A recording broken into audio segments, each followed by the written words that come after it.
we as teachers need to be able to look at the physique of our children and our students and recognise what we need to do to tell them how to adjust either their posture, their placement, the way they approach learning something to accommodate their own bodies. So, for example, in an abdominal exercise, the child that's got this long trunk and these slightly shorter legs will have difficulty in abdominal exercises when they're rolling down or they're sitting up, because the majority of their weight is in the trunk. And as they try to tip their body off their central axis or try to roll their body down, it's a good job my hands are the only place that I'm not overly arthritic, so I can still show you that.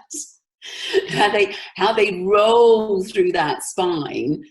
They're fighting against gravity, and that body weighs a lot. So what they have to do, those little babies, if they're positioning those legs too close in, the distance between their feet and their coccyx, their tailbone, if it's too short, they're not creating a very big foundation. So their weight is going to be accentuated as they move through space. By extending, here's my bottom, here's my feet, by extending my legs further away, I've created a broader foundation. So my weight distribution has changed. The balance, I have made that balance change. I've given my legs more weight, which means I can then control the traveling down of my body through space or the recovery up much more efficiently. The reverse is the same if the body proportions are different. So that's just looking at a body type. We've already understood and we've established that there are certain adjustments you have to make just for that one simple example. You have to look at different bodies that walk into your studio that have either hypermobility or have very, very tight muscle structure or very tight joints, so their mobility has limitations. Normally, those bodies that have the shorter trunk and the longer limbs, normally they have more mobility because those limbs have got a greater range of muscle to work and they're working on that extension. That's not to say that's always the case. There are always, what's the word I want? Differences. The word will come to me. Exceptions. That's the word. Okay. Exceptions to the rule. There are always exceptions to the rule. So within a certain remit, you've got, you know, basic little pockets that you can put different physicalities in. Hypermobile students have got a lot of problems that we need to be looking at and addressing. Their hypermobility can be an advantage when it comes to kicking your legs up, taking a great line in a leap.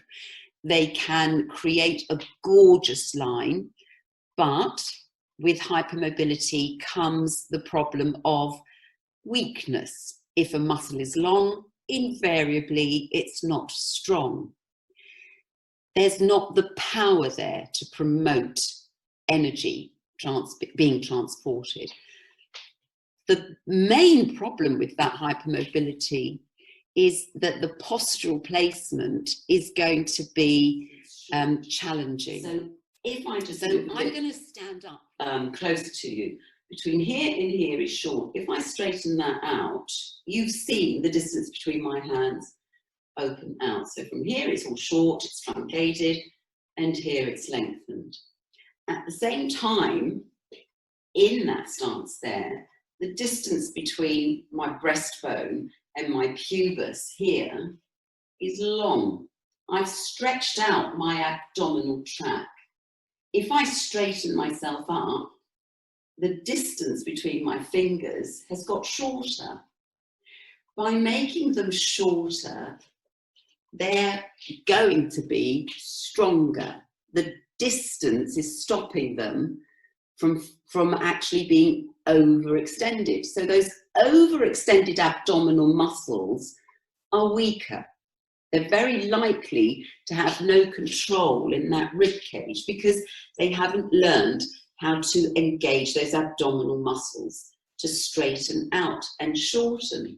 The other thing that happens with that hypermobile body, because this is out, we're looking at what gets too short and what gets too long, the distance between my hip bone and the top of my femur has become compromised. This is now shorter. And I've created this little pocket here where I've gone back there and out there. So I've created this. When I lengthen up out of my hip flexor by engaging my pelvic floor muscles, I'm lengthening here. That's what I'm looking at, is straightening that. The distance between those two fingers has now become longer. By bringing this into that correct alignment, I've made those hip flexors longer. And by making them longer, here's my face, by making them longer, I'm going to be able to give more freedom to the range of movement that comes within that hip socket. By making them longer, I'm also relaxing the tension that I would naturally be holding in my quads. By making them longer, they're more pliable, and they will allow the pelvis to go from that angle to that angle. They'll allow the pelvis to fall in line.